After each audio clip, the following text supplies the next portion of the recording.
channel. I'm Jess M and Happy New Year. I'm really happy to put 2020 behind us.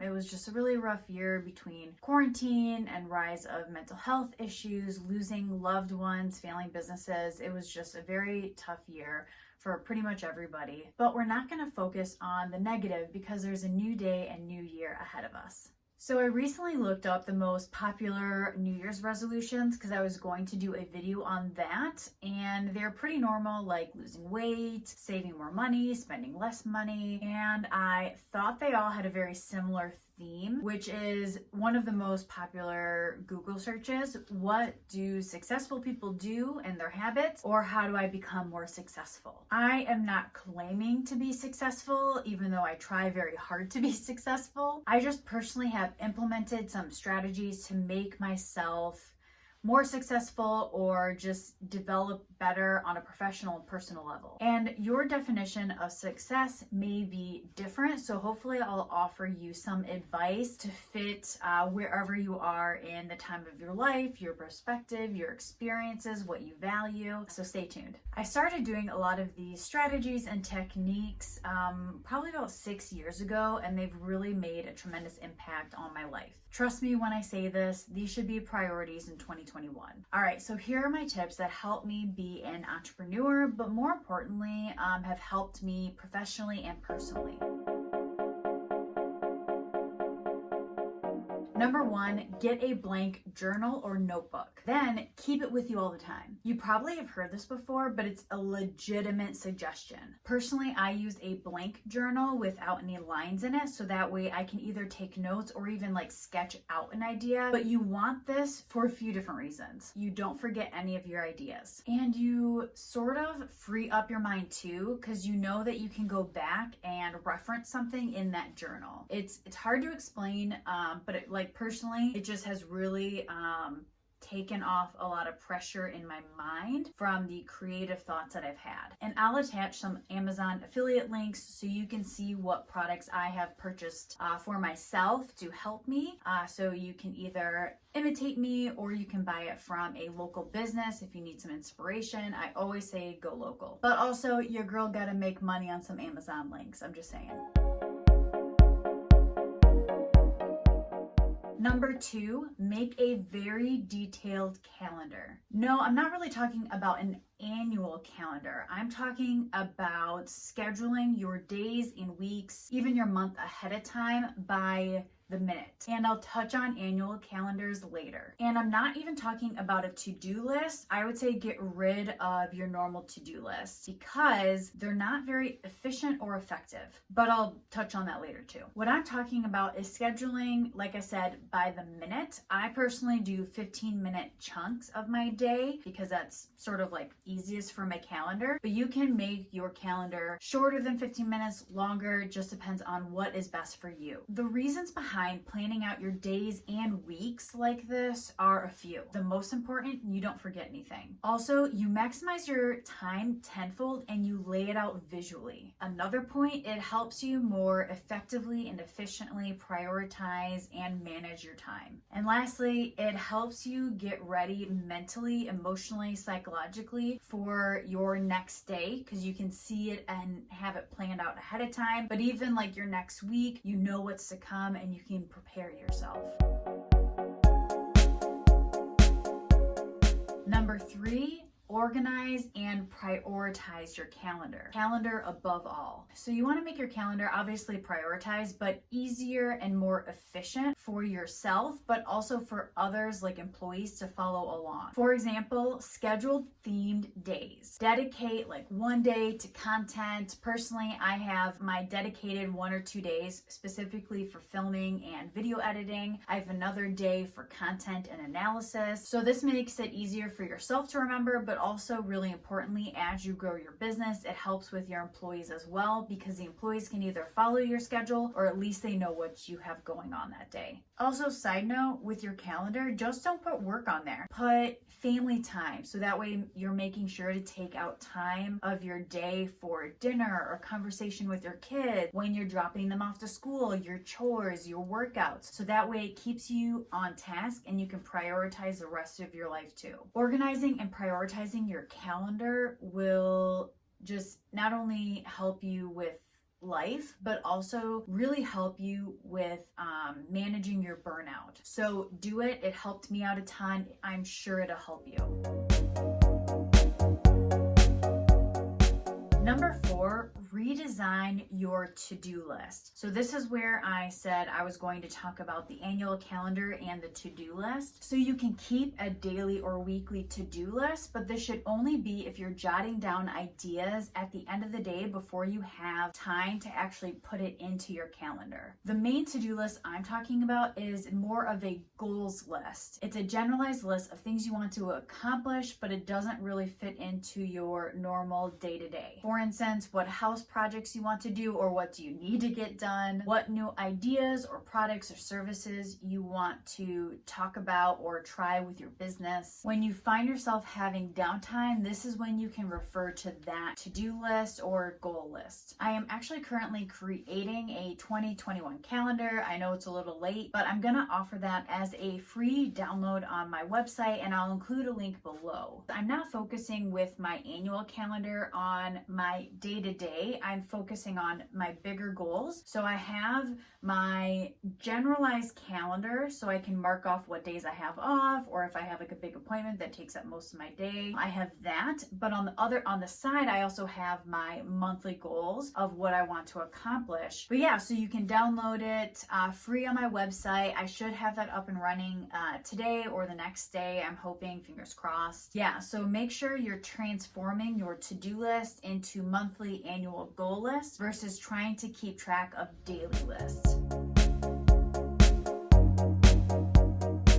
Number 5, this one is more about finances. So it's not really about, developing successful habits. It is, but this is more coming up with ideas to hopefully help you financially, especially if you have a hard time budgeting. So I have a couple of tips for you. The first one is automate your payments. I didn't do this for years because I am huge on privacy and not giving out my personal information. What I ended up doing was getting a credit card and using that for all my automated payments, so that way if I ever had an issue, I could just cancel that card if someone was ever to hack into that company, privacy was leaked, any of that. Another way you could do this is by doing a prepaid card, so that way you can still protect your information and budget what you have for reoccurring bills and utilities. Another one is have a minimum limit in your checking account, if that makes sense. So make a larger number your zero. For example, right now my zero is $1,000. It did take me a long time to build up to that. I think when I was first starting out, my absolute zero was like $50. So it might take you time to build up to that. I'm sure some people's absolute zero is like 10,000 or something crazy like that. It really helps protect you from overdrafts and extra fees when you have minimum balances. Last tip for this section, there are 2 ways to help yourself if you're really bad at limiting yourself with spending or budgeting. The first one is you can pay in only cash, so that way you have a limited amount, you spend your cash, you can't spend anymore. Another way, if you don't want to carry a lot of cash on you, especially with COVID, is using a prepaid card. That should help limit your spending. Number 6, ways to save money for investments. For example, your first home, a Roth IRA, a retirement, stocks, bonds, a car, whatever it may be for you. Have your bank automatically take 20% out of your paycheck and put it directly into savings. That is what is normally recommended. I can understand if 20% seems like a lot. In the past, when I wasn't making a lot of money, what I did wasn't 20%. I would set a specific dollar amount after looking at my monthly expenses or my monthly budget. So I would try to set aside an extra $500 a month when I wasn't making much money into savings. And obviously when I was making less money, it was far less. Also, I did end up getting a job for about a year and a half that paid very well. And I was actually to save 50% of my paycheck. Thankfully, it was a blessing in disguise because then COVID happened. And thankfully, I married to Jeff. We got married this year, so I don't have to worry about insurance for next year and some upcoming expenses. And we live together, so it's really nice to combine finances. Another option for you to save and or make money for investments is if you only have one, maybe two jobs, like if you have a full-time job and then one part-time, you can either use that part-time job to put it all into savings for your investments. What I personally did, I basically worked two full-time jobs for actually over 2 years. I worked at one job, which was at least 40 hours a week, sometimes more. And then I had another job. I worked anywhere from 20 to 40 hours, just depending. It was a sales job, so it just depended on the clients that they had. So there was definitely slow seasons and then busier seasons when I was working like a full 35, 40 hours. What I did for my sales job or my second job was take all of my income from that and I would just throw it into savings for a down payment for my house. However, asterisks, I did get some help from my mom for buying my house because I wasn't able to get a loan initially because I had a lot of medical debt. So I used my personal savings to pay off it. And then my mom actually gave me some money for the down payment because I was short. But thankfully, my mom is also very good with her money and saving it, which was a blessing, and I am very privileged. A lot of people don't have those opportunities.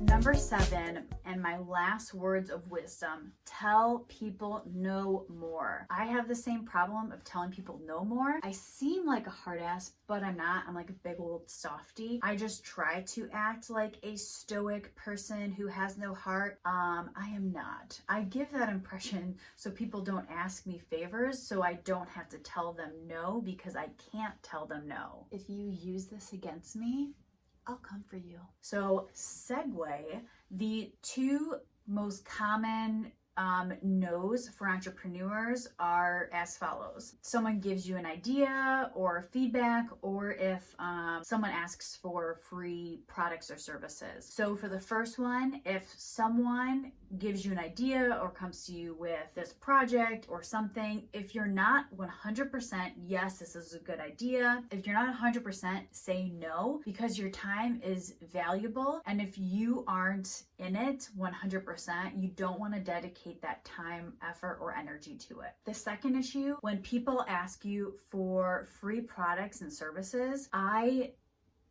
hate this. If you're one of those people asking for free products and services, shame on you. You are abusing and using someone else's love for you to get things from them. You need to support them and you need to pay them. As a business owner, entrepreneur, you should never ever give away something for free or for a zero-sum gain. If someone expects that from you, for you just to give away your products and your services, your time, your love, your energy for nothing in return, tell them no. And this extends to your personal life too. It sounds harsh, but it's the truth. If you do have a very hard time saying no to people though, here are a couple ways that you can say no or get something from the exchange. So here they are. Let them know that at this time you can't offer free products or services, but you plan on doing that and rewarding loyal customers in the future. If they press on, you let them know that you can't wait to give them free products and services once they've established themselves as a loyal customer. If they keep pressuring you,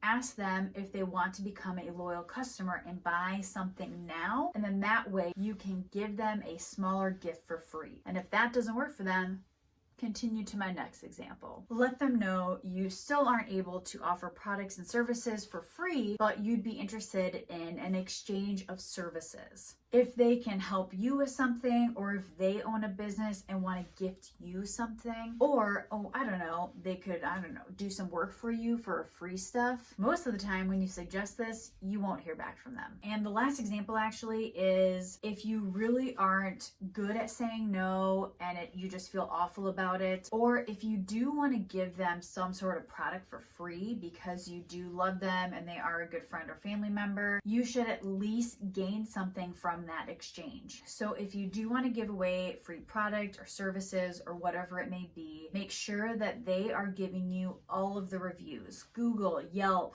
Facebook. Make sure that they have your back and they are rewarding you for the gifts that you're giving them. Like I said, it should never be a zero-sum game. I know these suggestions may seem simple or basic to a lot of people, and more people want to dig deeper for more details or specifics, but honestly, these simple suggestions will make a tremendous impact on your life. It'll change your mentality, the way you see things. It can really help you. Last tip for those entrepreneurs out there or professionals with big dreams: if someone is just offering you negativity, shut them down. Just shut them down. No. If someone's giving you constructive criticism and good feedback on how to develop as a professional, as a business, to expand, obviously that's welcome. And if they are someone you truly love, just be honest with them. Tell them the truth and be direct, because many of them just need a little bit of truth to turn the tide in your direction. I have had to have several of these conversations with loved ones to be like, hey, listen, you're bringing me down and I really need you to support me. And remember, you are not alone in this journey. You may not know me, but I'm here to support you and you have me in your corner. I hope you enjoyed this content and this video and this information. And if you did, please give it a thumbs up. That'd be very nice of you. And subscribe to The Market Made. I normally don't do a lot of content like this, but one of my goals for 2021 is to bring more creative content and offer more information about building wealth, bringing in experts on real estate, brokers, financial advisors, and other professionals to lend their advice, and share my own experiences as a business owner and entrepreneur. So if there's anything you want me to talk about, any topics you want me to discuss, or experts you want me to reach out to, please comment below so that way I can try to make a video on it. And as always, I hope you enjoy this. I hope you have a blessed 2021 and have a great day. Bye.